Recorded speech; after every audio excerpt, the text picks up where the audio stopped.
Welcome to Flashpoints. I'm Jeff Pegues, joined as usual by CBS News senior national security analyst Juan Zarate and football specialist. Oh, that's right. Yeah, we're going to go back to FIFA because Sepp Blatter now says that he will resign. And he says, and this is something that he said in his remarks, FIFA needs a profound overhaul.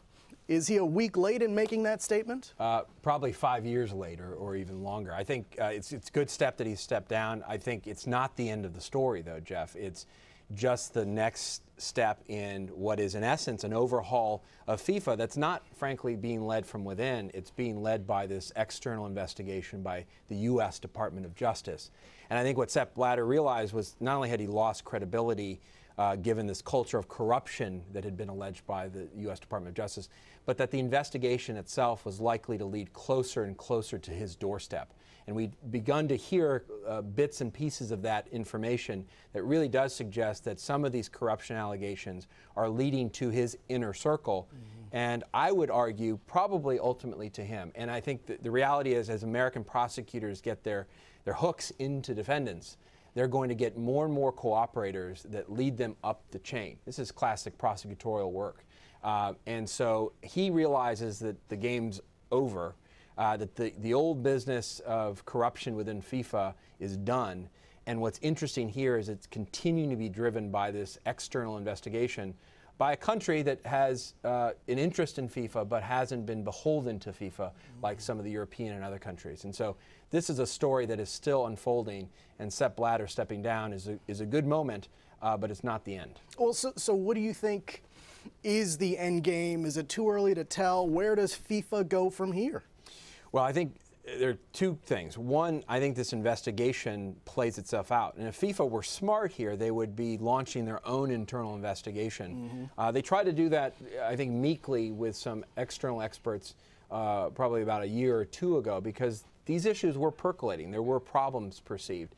But they need to do that seriously and internally, in some ways trying to get ahead of the investigation. It may be too late for that, but they need to clean house. Secondly, the part of the story that's really interesting and important is this is going to play out diplomatically, because you've got the question of whether or not this kind of corruption played into the 2018 Russian victory to be able to host the World Cup and the 2022 Qatari victory to have the World Cup hosted there.